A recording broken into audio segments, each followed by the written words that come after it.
host of iTalkSEC Radio and also, of course, part of the Jay Barker Show every day. Scott Moore in for his Monday recap, a look back at the college football weekend that was and the college football weekend that will be. Good morning, Scott. Good morning, Gary. Good to talk to you, brother. Takeaways, Alabama 47, South Carolina 23. What did you like about it, and what are some things that concerned you? Well, I think the first thing is you and I had quite a bit of discussions this summer about this particular game. First road game in the SEC, and listen, you go there and win. You win dominantly. You have to, battle the heat. We've been to South Carolina before. You know how difficult it is to play up there. 230 kicks and stand on that side on that particular side of the field all day. It's absolutely brutal. I've been up there on several occasions, but and you're playing a South Carolina team that is going to give you their best shot, which they did Saturday. So I thought South Carolina played about as well as it could play and still got beat by 24 points. So there's a lot of good to take away from it. And when you nitpick this team and try to look at what you can do to get better, yeah, there's a lot of things. There's also a couple of plays in the ball game. You make them, like the touchdown Helinski threw right over Jordan Battle's hands. You make that play, and maybe they'll get the last touchdown. That's 14 points right there on two plays that could have gone either way. And then Alabama has a tight end getting the end zone. Major Tennyson should have been a touchdown, was not. And so that game could have had an entirely different look had those three plays gone in a different direction, or just go ahead and add the touchdown Alabama got. So, we can nitpick it to death, but offensively, the one thing that you got to say about this team is you cannot guard them. It's like having a great basketball team and guys that can shoot, and we always know about getting guys in space. That's the way this offense plays. And they tried to take away number 4 Saturday, and for the most part, they did. Jerry Jeudy still had a couple of explosive plays, but it wasn't a typical Jerry Jeudy game, 10 receptions and 100-plus yards. Instead, they loaded up on number 4, and what happened? 11 and 6 absolutely kill you. So I don't know how you guard this team. I don't think there's many people in college football that can. They're going to score a lot of points every Saturday, and that's why it's going to be hard to beat them. Now, on the run side of the ball, listening to Najee talk after the game, he was like, look, man, they were taking away the run. That's fine with us. We decided to get me in space, and I can live with that. So, listen, I think you're right about a lot of what you said this morning, Gary, but I also think that we can all look at it and go, okay, this team, how do you guard them? How do you stop them? And right now, I don't think there's an answer to that question. Oh, I don't either. I mean, so this is a dynamic offensive team, Scott. I agree with you 100%.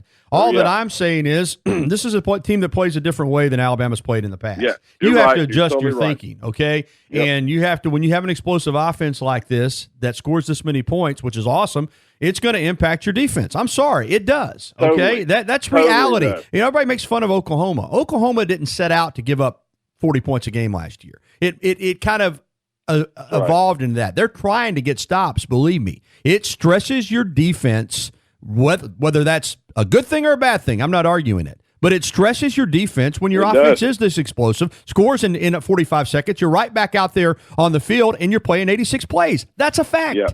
Yeah, and 86 plays, Gary, is a tremendous amount of plays to be out on the field, especially when how many injuries did they have Saturday where guys were missing big blocks of time? So, LeBron Ray goes down. You have a couple of nicks and breaks here. You have a couple of guys bust assignment. So you have to put new guys out there that aren't used to. And it was funny seeing Nick Saban actually joke about it yesterday or Saturday a little bit, going, "Hey, our young linebackers." He said it in a laughing manner. He's like, "Hey, our young linebackers got out there and had to learn on the job a little bit yesterday, didn't they?" And I thought that was kind of. I kind of read into that like, you know what? I think he's okay with what happened. I think because any defense that's on the field 86 times in a game like that, you're going to miss assignments. You're going to give up touchdowns. People are going to move the ball, and that's just the way it is. At the end of the day, this team, Alabama basically gives up 23 points on a touchdown that comes late. I actually thought they played real well. Helinski played one of the best games that a true freshman could play. But he also had, getting the ball out, all these different ways, like Alabama does, like South Carolina does, like just about everybody does now. It takes away your pass rush, your ability to kind of be physical at the line of scrimmage. That kind of goes away too, because when you're getting the ball out within a second or two, it just nullifies the pass rush, which is when you're on offense and you're trying to go, okay, this defense has rush-ins that can kill us, so that's what you do. You get the ball out quickly to protect your quarterback, try to get quick plays, and also try to gas the defense. So South Carolina was able to accomplish that. They just weren't able to accomplish what they needed, and that was keep the game close, getting into the fourth quarter. 86 plays, though, Gary, will demoralize any defense, and it will make cowards of us all when you get worn out in the fourth quarter like that. Yeah, absolutely. All right, listen, we got to get to our break, but Max has been waiting to talk with you, Scott. JR is on the Bud Light hotline as well. Callers, be patient. We're going to get to you when we come back on the other side. We've got to hit this break. 9:35. Welcome back in. It's a middle Monday, and it's a college football Monday too. My gosh, are we busy this morning with Scott Moore from the Jay Barker Show and iTalkSEC Radio. Max, we're going to get to you and JR here in just a moment on the Bud Light hotline. Scott, you said something, and I've kind of echoed it this morning, and it's true. Alabama's defense did not play poorly in the game. You're absolutely right. To be on the field for that many plays, to have a quarterback that got it out of his hand quick, who grew up playing in this style of football. It's like Saban said last week, these freshman quarterbacks, they're not like freshman quarterbacks 30 years ago. All right, they come in ready to play this style of offense. They've learned it. They had a great game plan. They hung everything out, and they got 16 points basically, and would have had 16 points had it not been for a personal foul targeting call there on a fourth down. So all in all, Alabama's defense did the job. The bottom line is how many points can you hold a team to? And I think when you hold a team to 23 points, easily could have been 16. Now, granted, South Carolina had a couple of plays, fake punt, and knee hits the ground, so forth and so on. But all in all, at the end of the day, when you hold a team to 23 points that runs 86 plays and goes for well over 400 yards, you've done your job. Bottom line. Yeah, you have. You've done your job, and again, you're getting guys experience. And Gary, the bottom line is Alabama will probably this weekend against Southern Miss probably start 5 freshmen on defense. Not just freshmen, 5 true freshmen. I mean, Justin is the argument is going to have to start a defensive end now. You got 2 linebackers that are freshmen, DJ Dale inside, and then obviously Jordan Battle has played a tremendous amount of football and played very well early on. And I think Jordan Battle is going to be a great safety. It wasn't that he was out of position. The player made a great play in the end zone, and they were there. The coverage was there. Last year, the secondary was in all kind of bad situations, out of place, not covering the right zones or whatever. But I didn't have any problem with when another team makes a play, that happens. When you're lined up wrong and you let guys run through the secondary, that's an issue. That wasn't an issue Saturday. So these young players are actually in the right place. They just got to execute at a little higher level. And the good news is they're going to get better. And Alabama's also created a lot of depth. Who would have thought there'd be 5 true freshmen that would be making this kind of contributions 1 month into the season? So I'm happy with the development of the guys that are playing. I think they're playing at a high level. I think they're also playing and putting themselves in position to make plays. So in the long run, Gary, when you get to November and the schedule gets tougher, this is going to be a good thing for Alabama, I think. All right, let's go to the Bud Light hotline. Max has patiently been waiting to get through. Max, good morning. How are you, man? Oh, I'm great, buddy. How are you? Good. I hear a lot of people kind of, freaking out about Saturday and the past couple of weeks. But to me, I see this as a positive. Last year, at this time, we were the greatest college football team that ever played, and we could beat NFL teams and all this other propaganda garbage. I see this as a really, really talented team, and has a little bit of flaws, but it could be Saban's teaching points, and he's the best at taking something like that and turning his team into an angry football team that can that can do a lot of damage. So I see this as something that he can use as fuel because we're extremely talented. And, last year we peaked too early. If you'll remember, I guess it was 2014 when Ohio State beat us in the playoffs, they peaked at the right time, which was right then. And right now, we need to grow. We're young, but we got a lot of talent. So these flaws can be used as a very positive thing. And so I don't understand why people are freaking out, because you know what's going to happen during practice every day throughout the next couple of weeks. Those things are going to be beat into their head, and they're going to get better from it. I think we're okay, man. What about you? Yeah, Max, I'm with you. I mean, I don't think there's any issues with this team other than they do have to continue to try to prove throughout the year. I think you're right. Last year, things came so easy and they got so much praise. And this year, I think people realize, Scott, that there are some flaws with this team. Like most teams, there are very few perfect college football teams. Last year, give Clemson credit. They were perfect. They went 15-0.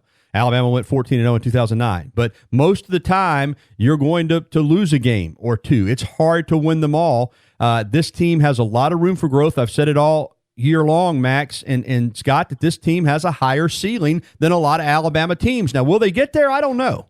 But there have been a lot of Alabama teams that have been mature from the get-go. And this team is not. This is not a mature football team, Scott, and I think Max makes a good point in that regard. He does, but on offense, they are a mature team. On offense, this is going to be one of the most prolific teams in the Southeastern Conference history. You've got a quarterback right now that, honestly, had he played the whole day, may have thrown for 700 yards. You got, again, receivers that are uncoverable. Okay, now I'm talking any team in the country. You take away Jerry Jeudy, Henry Ruggs is going to kill you. Take away both of them, Devontae Smith is going to get open and go the distance. Try to take away those guys, Jalen Waddle is going to kill you, or the backside of the backfield. Again, this team's going to score in the 40s every week. And when you're doing that, well, they score in the 40s against Georgia or Clemson or those type of teams, though. That's what we said last year, and they didn't score in the 40s. So I mean, I hear what you're saying. Last year had two, and I got hurt. I'm just saying. Bottom line is, offensively, and when the Georgia game comes along, we'll see what happens. But against the teams on their schedule right now, and this includes LSU, because you guys saw what Texas did to them, right? Well, Alabama's a hell of a lot better than Texas is on offense. So I'm just saying, Alabama against this schedule going through the year, the only team I think that can hold them under 40 might be Auburn, maybe. But this team is going to score when it wants to against everybody on this schedule. There is no doubt about that. So if anybody's slowing them down or stopping them with the schedule they play this year, that is not going to happen. It ain't happening. All right, I hope you're right, Scott. I still have to see it to believe it. Hey, thanks for the phone call, Max. Good to hear from you. Let's keep it rolling. Let's go to JR, who's been waiting on the Bud Light hotline as well. Good morning, JR. Good morning, Gary. Scott. Hey, Gary. I have a couple of questions for y'all, and also my own comments on.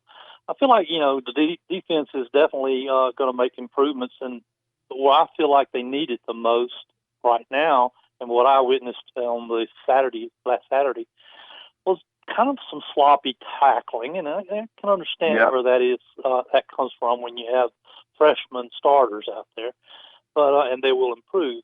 But it seemed like they were trying to do a lot of like knocking the ball out of the arms and not really wrapping up the players. They'd hit them, but they wouldn't wrap them up, and then.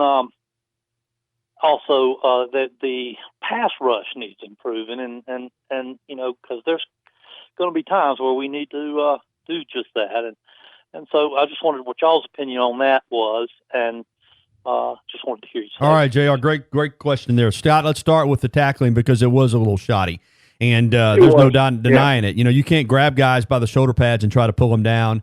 You can't come in there and lower your head and try to give them a boom and not wrap them up. And this was a team that their offensive line played well, and their running backs ran hard. And tackling is an area that needs to be improved, in my opinion, on defense. You agree? Absolutely, Gary. It's got to be. And again, I think early on in the year, again, we talked about last year, the big deficiencies were, I thought they were very and Nick Saban defense now. I thought at times last year they got more and more out of place as the year went on. And those good teams really exposed them. But that was also, that kind of started around the Arkansas game when Trayvon Diggs got injured. And when you're in the wrong place, busted plays time and time again, people get big plays. They scored a lot of points. Arkansas, again, 31 points on the defense last year, but that was, again, mainly because of busted assignments, bad tackling, and bad execution of the defense. And Saturday, you had some sloppy play. You did, no question about it. But again, the thing that I look at in Game 3 with all these inexperienced guys playing, and they're talented guys, are they in the right spot? Does this defense look like it knows what it's doing? And that's what I came away with Saturday. I'm like, okay, yeah, they were there to make a play, but maybe missed a tackle, maybe got in space a little bit, missed a tackle, guy makes a play. But I like what I see, that the defense looks like it's a whole lot better coached this year. It's got more guys doing what they're supposed to be doing, and that's the key right now.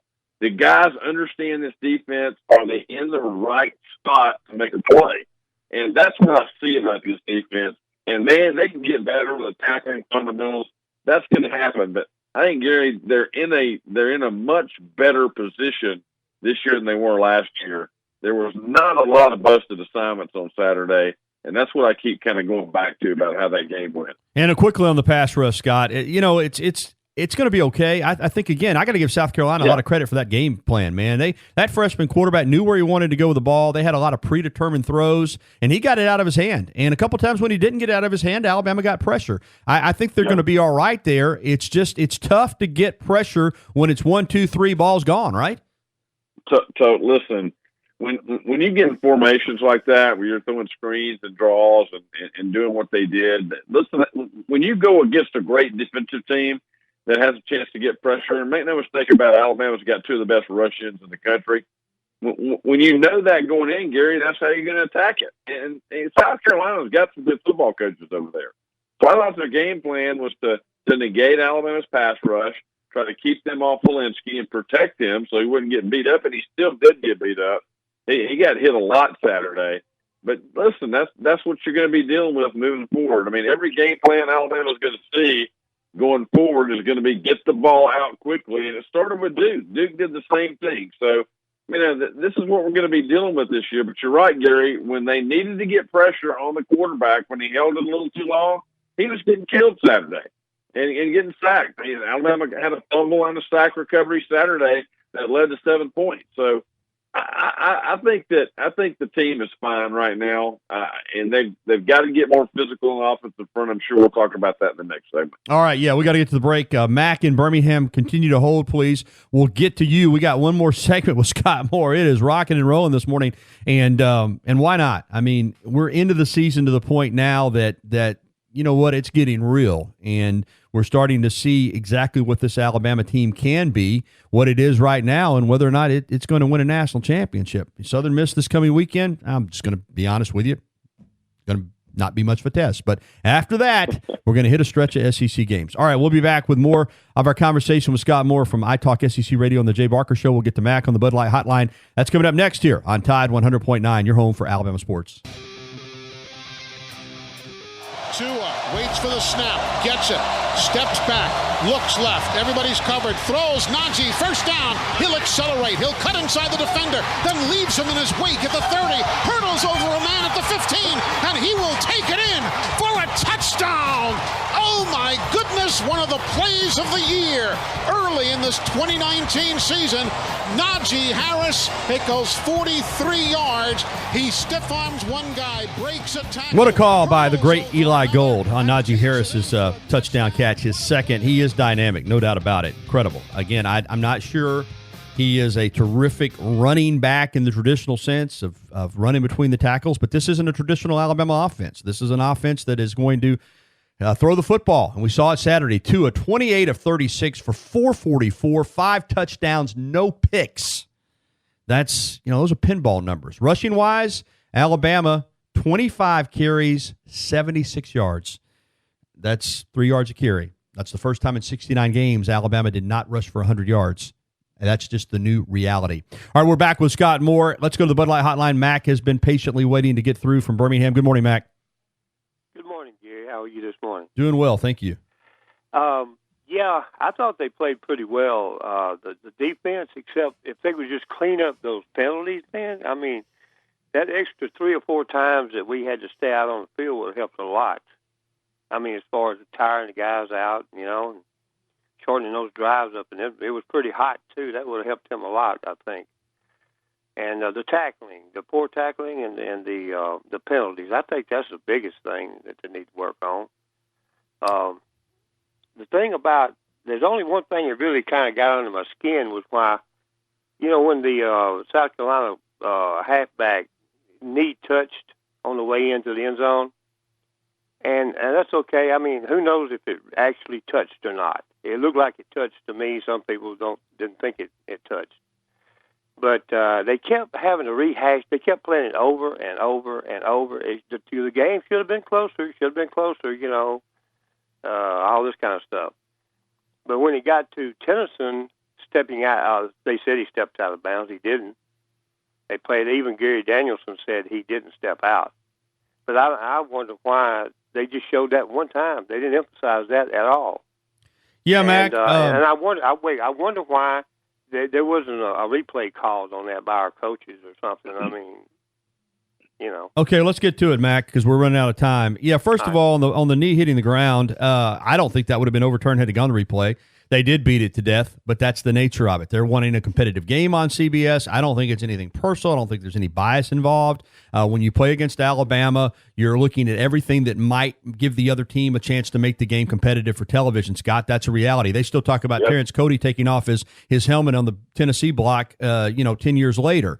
As far as the Tennyson play, I thought he was in bounds, but at that point in the game, it's not going to change the outcome of the game, Mac, and I just don't know that Alabama's coaches were going to make that big a deal about it. Calls are missed. That's a reality. I'm with you, Mac. I thought it got a little bit old. Scott continuing to bring up the knee on the ground. First of all, again, I don't think it would have been reversed anyway. But the bottom line is, once he's called down, he's down. That's the reality. Move on. I'm with you. I'm with you there a little bit.